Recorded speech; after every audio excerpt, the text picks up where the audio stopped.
Hello, everyone, and welcome to the Purr Play Sip Podcast. Introduce our friends, Miss Rosemary. So this is Lucy, and down here is Tigger. They were both up here earlier, and then maybe he's a little camera shy. So they came to us separately, and we are coming to you at the beginning of adult cat season, December 13th. Yes. So these guys have been up in our loft space, and they were separate. They came in separately. And we noticed a bit of a spark between the two of them. Lucy's 7. She had been living under a house, had never been spayed, it had lots of kittens. And the neighbor found her and turned her in because the family had moved and left her behind, bless her little heart. And then Tigger came from a family that just had way too many animals and they couldn't take care of them, to the point that he went out and was part of a trap neuter release, or trap neuter return as we call it now. As you see on the ear tip, so he actually wasn't supposed to be outside. And then, there you go, he came outside and he got neutered. So they made the right decisions, the Good Samaritan who brought Miss Lucy in, and that way she could get spayed and not have to have kittens and kittens and kittens. And then Liz, I think it was, noticed there was a spark between, he's showing you all, look at that, doing a rollies. So we noticed there was a spark between the two of them, to the point that actually Lucy nurses on him sometimes. I was about to point that one out. We had to watch that a little bit. He's doing fine, by the way. But with her maternal instincts, and they kind of fell for each other, and you heard a week ago yesterday, they got meowied. So they got meowed and they adopted. So what adoption number are they? Oh goodness. Well, they're not on the list because they haven't gone home yet. So they'll be, for Louisville, 7,300 something. Yeah. Which leads us to our numbers, right? Yeah. So that's it. A lot of what we really wanted to cover on this podcast. Bit of a sensationalize on the title, but maybe you're not a good fit for rescuing a cat. So, there's a lot of things that owning a cat cafe now for over 4.5 years, Rosemary, really 5 years as we started up, and being a part of this as long as we have. One of the things that we might be able to say that we are subject matter experts on, involved in, coming up on 10,000 adoptions, 2 locations, is been going through all the adoptions. So, I know this has been an amazing adoption experience for you, but tell us more. I mean, with that many, I'm sure that there's some amazing experiences we have, not necessarily specifics, but just the things that warm your heart about adoptions. Me? Yeah. Me? I'm sorry, I was mesmerized by Tigger. I love when they roll on their backs. They're just so cute, and he's so loving. I know, my shins are getting worn out, by the way. He was just, and I'm also watching, making sure he's not nipping me, so, because he gets a little overstimulated. Okay, so, goodness, some of my favorite adoptions. Well, your favorite part about adopting, Well, first and foremost, the favorite part is the feeling that we get 99.9% of the time that these kitties are going to the best home possible. And I'm sure we'll talk about, which is going to lead us into maybe what's not the best home possible based on making sure that the adopter's prepared. But, the seniors, the kittens, they're just all, our team gets so excited at both locations, and I love watching our team at both locations just get so excited about, so-and-so is finally going home after being with us for 2 weeks, which I realize is so not anything in shelter talk, but for us it's a long time. Like, for instance, we had Crew here, and Crew had been here since the 17th of November, which for a kitten is a really long time for us. He's going to eat your feet. And he just had to wait for the right person. He kind of flew under the radar. And so we find the teams are, and I don't want to just speak for myself, but I know watching firsthand at both locations, the teams get so excited. And you do too, Chuck. We all just get so excited just when they know it's the right fit. When sometimes, yes, the cats need the people, but a lot of times the people are the ones that are getting rescued by the cats. And that's certainly true in my personal life. The kitties that we have, we absolutely he's really getting you. He is. He's in there eating my shoes. But just to see, people just talk about how I had no idea how much I needed this cat in my life. And, we always say, who's really getting rescued here? And those of us who are all of the same mindset that love animals so much, they really are, sometimes they just save you. Yeah. And that's really important. So. Yeah, and I wanted to make sure we started this out on a very positive note, There is just so many, and again, subject matter experts, Rosemary sit down and done thousands of these adoptions, and so many of them have been great. But I also wanted to cover something just right out front, and I think it's very important that we are very open about it. So if you are listening to this podcast, again, all things cats, all things information about that, please share, please be a part of the solution that we have here in order to get the word out about what's good and what's not so good. But I want to kind of hit it pretty hard. There are people that disturb us at times, or at least make us feel uncomfortable about the way that this is going, because not every single person is a really good fit for adoptions. Absolutely. And it's down to the point where, again, you can be put on a non-adoption list. And it's maybe 99 out of 100 are fantastic, but that one, as much as we try to prevent it, does not always happen. And I think it's important for us to say, hey, look, here are the reasons. Tell this audience, here are the reasons as to why you are not a good fit for rescue. Okay. Don't set yourself up for failure. We want you to be a success. So how do we do that? Tell me a little bit about who is not a fit. Well, first and foremost, he's such a distraction. What a sweet boy. Okay, I need my notes, buddy. There you go. Thank you. So first and foremost, one of the things that we see, and it's not a lot, but something that can be a little bothersome is that when somebody says, I'm here to buy a cat. Or you see, that's marriage right there, right? It's a little low and then get away. So when they say, I'm here to buy a cat, or how much does it cost to buy this cat? Or if a kitty gets sick later, you sold me a sick cat. Well, first of all, we kind of hammered into people's minds that this is not a purchase. We are not a pet store. We are not a breeder. These are rescue cats. So we much prefer that you say, and we kind of correct you a little bit. We don't get sassy with it, but I had a lady the other day who said, I'm here to buy a cat. And I said, well, first of all, we're not a pet store, so we don't do pet purchases. You have an adoption fee, or you are rescuing, or you are taking in a shelter cat. So it's all in that mindset. We have no problem for people who want to go and purchase a purebred. It's fine, absolutely. Around here, we say rescue is our favorite breed. Because look at this mess right here. Yeah. So that's our favorite. But that's a big thing, because it tends to cause a little bit of, I think, what's the word I'm looking for? Maybe a too high of a bar to set, perhaps. Although we all know that breeders can have their problems too. So that's the first thing is, you are adopting, you are rescuing, you are not buying a cat. And I think it's been a little bit, I don't hear it a whole lot now. And I think it's because with our social media and the way that we educate our customers and our visitors, that they understand that they're here to adopt a rescue animal. The next thing is budget.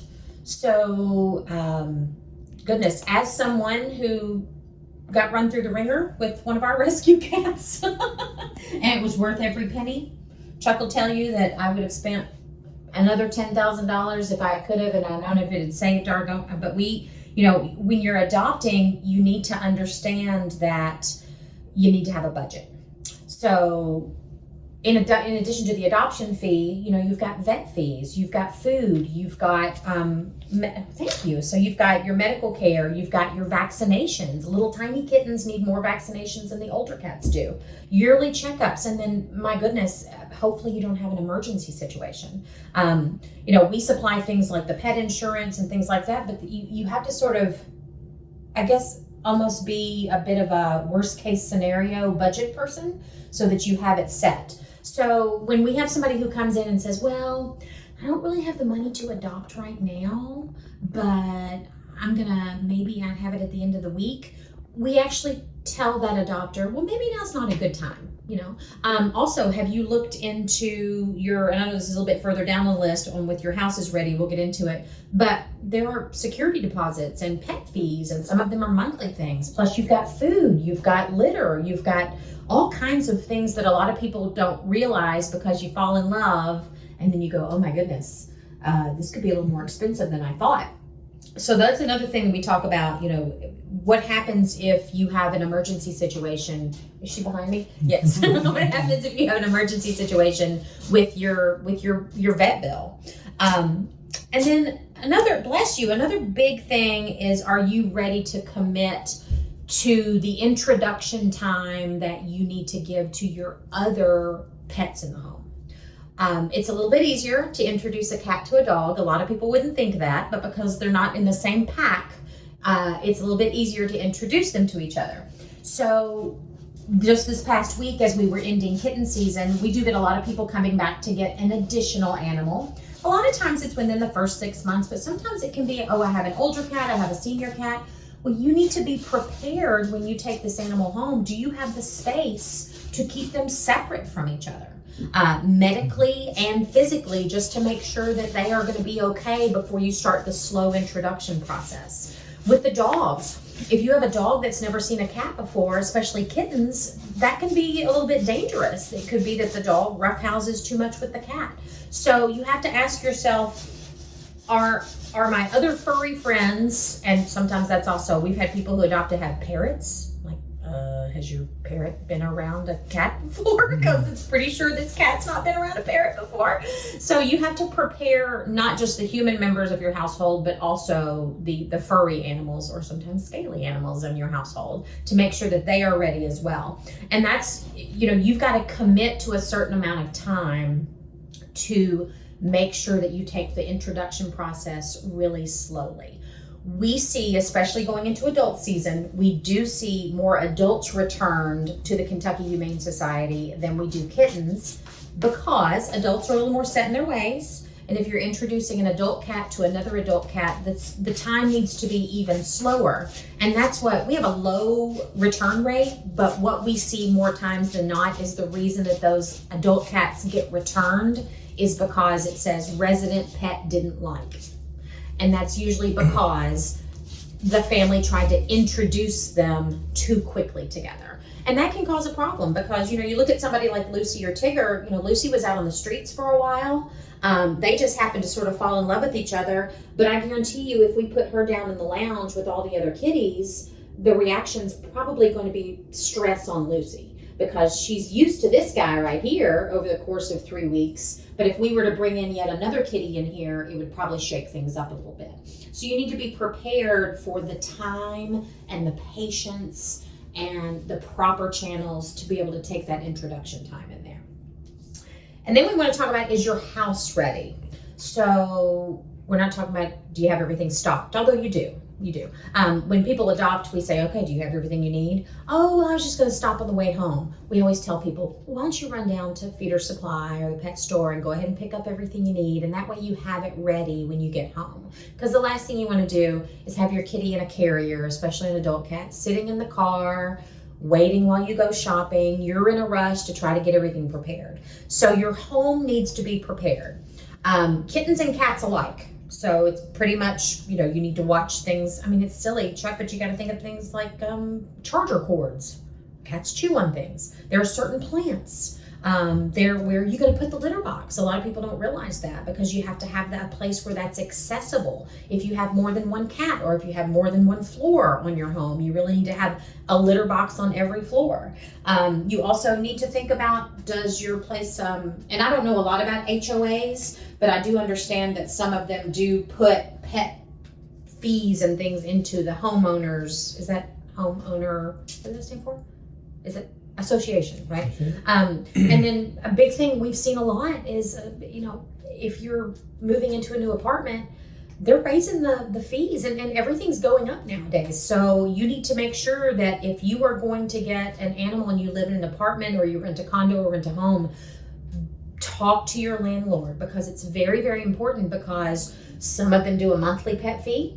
Some of them expect first and last month's rent. Some of them expect an extra security deposit, and that can really pile up. So you want to make sure that you understand financially, not just is your home prepared physically, but do you have to pick up any extra fees? So that's really important. And I know we didn't have this on the list, but we also want to talk a little bit about ESAs. We get a lot of people now who are wanting emotional support animals, which we are all for, because let's face it, animals are emotional support, big time.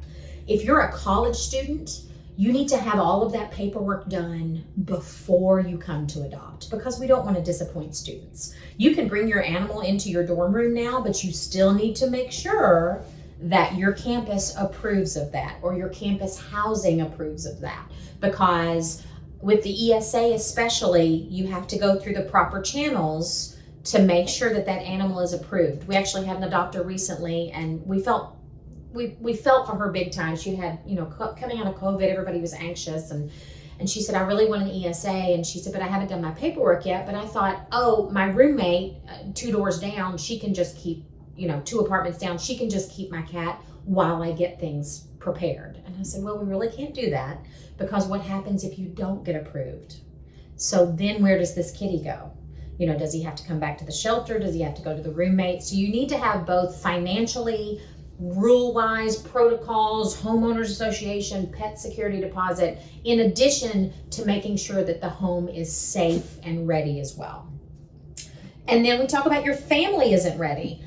We had somebody just this weekend. We really want to adopt, but we're going to be gone 2 weeks after. We're going to be gone from the 15th to the 25th. Well, it's not a good time to adopt. Same thing, like if you're going to be gone right after Christmas, so it's probably not a good time to adopt. There are always going to be rescue animals that need to be adopted. And Christmas comes anytime you really want Christmas to come. That's why we talk about a lot of times, if you're going on a vacation and you want to get you want to adopt an animal for the family, maybe for the kiddos, because they've proven themselves that they're responsible and they're ready. And I know Chuck's seen this a lot. A lot of families will put together a basket. And in that basket will be toys and treats and a litter scooper and some deodorizer and some stickers and maybe a new kitty manual. And then you come in as a family and you choose to adopt that animal. Occasionally we'll say, well, my husband really doesn't know I'm bringing home a cat. I mean, mine would be fine, but I don't know. We have a house full right now. But make sure everybody's on the same page. If you have tiny, tiny children, you need to do some research. And there's so many great resources out there about, are the kids a little bit too rambunctious? Because a lot of people go, oh, well, maybe I need a tiny kitten. Well, a 2-pound kitten, you gotta be really careful with. But then you have somebody like Tigger. Tigger is a little bit nibbly. And if a kid scares him, or maybe he just doesn't know how to react because he's not been around children, that can be a little bit troublesome too. So what is he looking at down there? So you really want to make sure. Allergies. Oh my goodness. I'm allergic. I just take a lot of allergy medicine. That's just what I do. But you need to, we had somebody recently who had to return because her 2-year-old loved this kitty. But Kitty went to bed with them and the child woke up with hives. And you have to make the decision, my 2-year-old, what do I do medically? Because that's a lot of suffering that a 2-year-old's going through with allergies, and they ended up having to return the kitty. So make sure that you go through, who would have thought you have to do health checks, right, on yourself before you adopt a cat? But it's really important to do that too. They are really arguing over here about who's going to use the litter box. And then, so that's all a good amount of information. I know that's a lot of information, but make sure that you have your budget. Make sure you understand this is a rescue. Make sure that your other furry pet family members are ready to do the introduction time. Make sure you've got your home ready, both financially and physically ready. And then make sure that your schedule allows for the time to introduce and to welcome this new baby into your home. And then we want to talk a little bit about, Chuck, about kind of the thing that's probably the hardest part of our jobs as an adoption counselor. And it's happened a lot more lately than I thought it would. And I think it will happen more as we get into adult cat season. But your home, as far as your furniture goes. And we know what we're talking about. Can we just talk about it? We just talk about it, Chuck? Yeah. So we're going to talk about declaw. So I had myself 5 declaw councils this week. And we're just talking about adoptions in general. So my thought process is, there's a Maya Angelou quote that says, when you know better, you do better. And we can always hope that we're doing better, both for anybody, human-wise or animal-wise in the world. When we know better, we do better. So that's what we want to do. If your furniture is really, really important to the point that you feel that you need to do a surgery on an animal that removes the first knuckle off of all of the claws, I don't care if it's just front. We get that a lot. Oh, it's just the front. Well, that would be your hands. So if you feel that that your furniture is more important, then either seek out a previously declawed kitty to rescue and to save and to adopt, or we can counsel on nail trims and things like that. But the big thing is if your furniture, and this is from someone who just bought 2 very new expensive sofas, because our kitties are trained, and I do have a rescue that went through a declaw, but our other kitty, she doesn't bother a thing because she has these things that belong to her. She knows that's my mat, that's my scratcher, mom's taking care of me. I don't have any need to do anything because I already have all of the things because mom has her home ready. So I have all of the things that I would possibly need. And we'll talk probably about that a little more as we get into adult cat season. It's a touchy subject and we don't get preachy with it, but we're just honest. If your furniture is more important than your cat's mental health and physical health, then we suggest you get a previously declawed cat or you don't get a cat at all. So that's kind of harsh, right, Chuck? I guess it is. So, and I like, again, you could tell this lovely lady has been through multiple positive consultative conversations on there. Yeah. I even take it the other way on here, and just keep in mind, when you're at a cat cafe, when you are at a rescue itself or a shelter, you are absolutely, there's an altruistic piece of what your actions are speaking of. Right. So you are here for them. You are here to help out. And yes, it is a long-term decision, but it is. But we have, albeit very few and far between, have people that we would say, you are absolutely not a candidate to adopt. Right. All right. Some of them are obvious. They're easy. Like your animal is not, you've got a dog that's very aggressive. Right. Not a good fit. Right. You've got a family member that is very, very allergic. Not a good fit. These are all things that you can really kind of find out ahead of time. You want your cat to be outside. Right. All of these things. And the same thing, we get people that came by and said, hey, my vet does it. They said it's okay. It's lasers, whatever. At the end of the day, 95% of all shelters are going to tell you, you cannot declaw this cat. It's whatever it is, or no, we don't want you to bring this cat home, put a bowl of food outside, and then just let it sit out there. Right. You're not a good fit. Right. You are just not. And you are not buying a cat. You are not going to be able to bring it back and say, hey, this had a guarantee. And believe me, we have great return policies by our shelter partners, and they're very empathetic to some reasons. But again, it's not a guarantee, and you are not as well too going to control Mother Nature. And do your research, what's best for us, because I love that Chuck wrote down here, when you rescue, you are here for the kitty, not the kitty here for you. Now we often say, who rescues who, kind of rescue each other, especially if you really, really need a pet emotionally. But it's important to understand that this kitty needs you. He or she relies on you for the food and for the warmth and for the safety and for the mental health as well. One of the things we talk about is we talk about how important nowadays it is for us as human beings to feel mentally healthy and whole. We always want the same for our pets. We want them to feel confident and loved and cared for and spoiled rotten. So we look at some of these stories that some of these animals are coming from, and living under a house for 7 years and being left behind by a family. This girl deserves everything. She deserves everything, and she's gonna get it. And that's what we're all about at the Cat Cafe. And cat cafes in general is about second chances. Even an 8-week-old kitten, this is a second chance for them.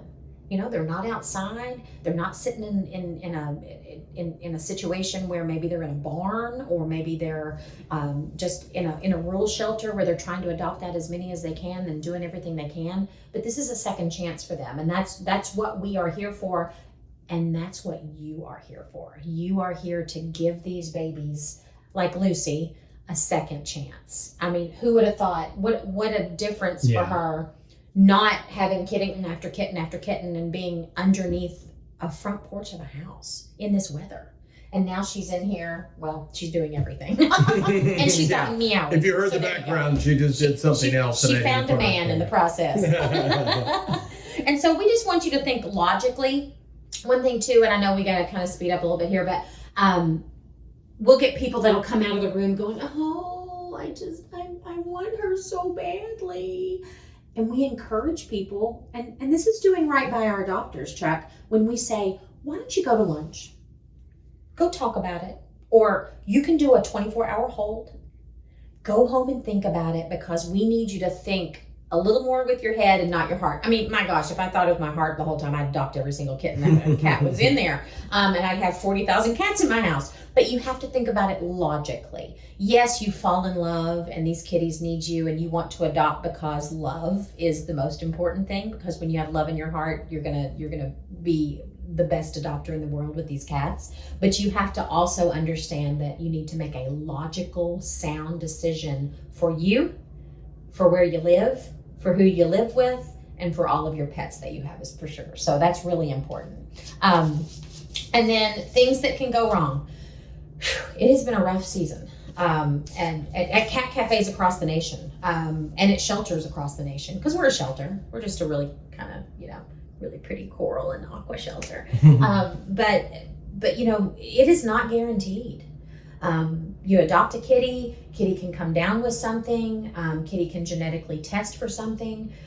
We had an adopter that she was negative for feline leukemia, and then 2 years later, she's got leukemia. None of us as human beings are guaranteed. You certainly don't have a baby thinking, she's going to be 100% well for the rest of her life. And so when you have a situation, you have to go to that. Good kid, yes, you can scratch on this one. It's okay. In my fault, I do need to give them a scratcher in here. Look, I'm being a bad foster parent. I got to get you a scratcher. But things can go wrong, and we do get people who get upset. They email us and go, "Oh, you sold me a sick cat. He has a kitty cold." Well, it happens. These cats are so stressed. If you can imagine coming from a stray situation to a rural shelter, to the Kentucky Humane Society, to us, to an adopter in literally 7 days. And in that time, they are spayed or neutered and microchipped and blood work and fecal swabs and dewormer and flea treatment and tested for things. It's a lot on their little systems. So more times than not, people will say, just want to let you know, Chuck the kitten had a little bit of a kitty cold, but I took him right to the vet and he's great. That's one of the reasons that we supply you with 30 days. And I have to say, most cat cafes, I don't know if they get perks like that, 30 days of free pet insurance. We sure are proud that we get it at our locations. But that's something that you can seek out too when you adopt. And we educate all of our adopters on that as well. So it's just really important to make sure that you are ready for anything that might come down the pike. From a kitty cold to, maybe allergies in the home. So, and that's a lot to cover. Yeah. Adoptions are wide, that's a widespread. And one of the things with cat cafes is I think that cat cafes do well is the ones that have the adoptions on site, we really get the time to get to know people and provide a resource for them, which is really, really important as well. So. Well, and one thing to keep in mind, folks, again, that it's okay if you're not a good fit. And really, I guess maybe that's probably the purpose of this entire video is just to say, hey, kind of analyze this, take a look at it logically, like we said before. If you have one of these points here that we have kind of mentioned after 10,000 adoptions of why it's not a fit, be honest with yourself, do the right thing by the animal, and don't adopt. And believe it or not, here we are as a cat cafe telling certain people don't adopt. But come and visit. Come and visit. You can help socialize, but if we've got bad allergies, if we've got other animals that are aggressive, if we've, want to guarantee, if we are looking to prioritize our furniture over our cats, don't come in. You're fine. And you can help out. And by the way, again, these same principles are going to apply to dogs. And they're going to apply to anything else you're bringing in. Right? Yeah. Space. Yeah. I mean, my goodness. Absolutely. All kinds of different things with the dogs. Yeah. So hopefully this has been a good resource for everyone. Again, we are subject matter experts on adoptions of both who is a wonderful adopter and who is not. So make sure that you're taking a hard look in the mirror, making sure that this is ready for you, and hopefully this has been a great resource. If you guys want to make some comments, talk to us a little bit about cats and cafes and adoptions, please let us know. Follow and subscribe. Thank you all so much, and hopefully we've been a great resource. Say bye, guys. Say bye. Find a wonderful Furrever home.